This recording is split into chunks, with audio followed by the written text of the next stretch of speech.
When my daughter and I moved into Maple Glen Estates, I thought we'd finally found a sliver of peace. After a tough few years losing my husband, downsizing from a chaotic city life, I just wanted somewhere quiet to raise Ellie, somewhere green and neighborly.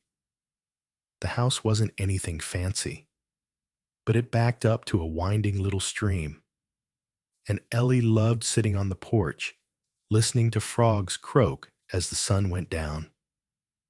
I'm a water systems engineer, been one for over 20 years, so the natural flow of that creek was more than background noise. It was peace. It was home. The neighborhood seemed picture perfect at first. Well-manicured lawns, organized community events, and a small monthly newsletter that was almost too cheerful to be real. Of course, there was a homeowners association. That didn't surprise me. They handed me a thick binder of rules at closing pages and pages about lawn lengths, mailbox colors, even holiday decoration limits. I skimmed it, paid my dues, and figured that was the end of it. But then I met Dolores Marston. Short, tightly wound, always wearing pressed pastels and sunglasses no matter the weather. Dolores introduced herself the first week we moved in as president of the HOA and community standards coordinator, which seemed like a bit much. She talked more about the rules than she did about welcoming us. Her smile didn't quite reach her eyes. When she saw the vegetable beds Ellie and I had started in our backyard, she winced like we'd installed a junkyard. "We prefer grass back here," she said, with a chuckle that felt more like a warning. I shrugged it off at first. I figured she was one of those bored retirees who took the HOA a little too seriously. No big deal. I kept our front lawn neat, didn't park on the street, and made sure we weren't giving her any real ammunition. But I underestimated how far someone like Dolores would go to keep control. The drought started that summer. It was brutal heat waves that wouldn't let up, reservoirs dipping to record lows. The governor issued emergency restrictions, and most of us complied. Ellie and I stopped using the sprinklers entirely. I taught her about xeriscaping, and we replanted with native, drought-resistant plants. The backyard turned into a beautiful patchwork of sage, succulents, and creeping thyme. Ellie loved it. "It's like a desert rainbow," she'd say, digging alongside me. A week later, I got a violation notice. Unapproved landscaping alterations. Fine $500. It came in a thick envelope with my name spelled wrong. Dolores' signature was scrawled at the bottom. I called the HOA office and was told that all front yards had to maintain 70% green turf for visual consistency. I mentioned the state emergency order encouraging water conservation, but I might as well have been speaking to a wall. Then came the second notice. This one for excessive backyard vegetation. They cited a clause about structures visible from above, a veiled reference to Dolores' second-floor sunroom. I'm sure. The absurdity of it made me laugh at first, but then Ellie got sick. A flu that hit her hard, knocked her flat with a fever that spiked one afternoon to 103.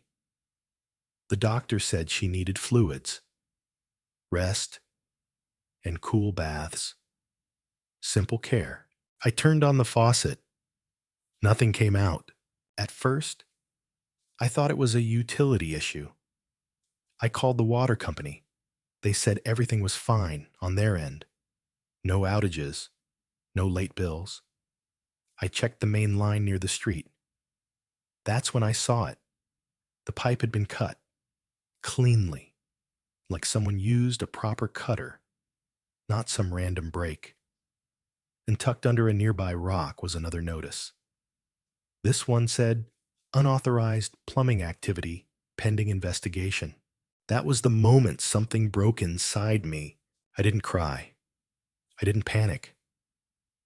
I carried Ellie to the car, took her to a neighbor's house, and borrowed their tub to get her fever down. Then I came home, sat at my desk, and made a plan. I pulled up water maps, easement diagrams, and municipal code. I combed through every inch of the neighborhood's design, including the natural creek behind my property. And what I found floored me.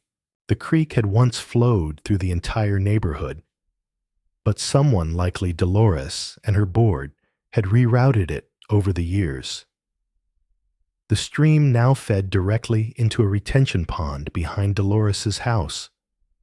That pond, in turn, powered the HOA's private irrigation system, which explained why the common areas in her backyard looked like they'd never missed a drop of rain. She'd stolen the creek. That wasn't just unethical, it was illegal. I didn't confront her. Not directly. That's not how I work. Instead, I reached out to a few contacts, an old classmate now working at the County Water Authority, a colleague who specialized in watershed restoration. With their help, I filed a quiet petition to register the creek entry point as a protected public resource. I volunteered as a watershed steward, giving me legal access to the area. Then, one cloudy morning, I installed a creek health station, a small cluster of strategically placed stones and natural barriers that subtly redirected water back to its original path, bypassing the HOA's underground pipes. It took 4 days for the grass at the community entrance to turn yellow, a week for the fountain behind Dolores's house to sputter dry. The next HOA meeting was pure chaos. Dolores ranted about environmental sabotage and radical homeowners undermining community order. She didn't name me, but everyone in the room knew, especially when I stood and calmly asked whether the board had obtained permits for diverting a protected stream. She turned red. Actually red. A week later, a contractor hired by the HOA tried to dismantle my restoration project.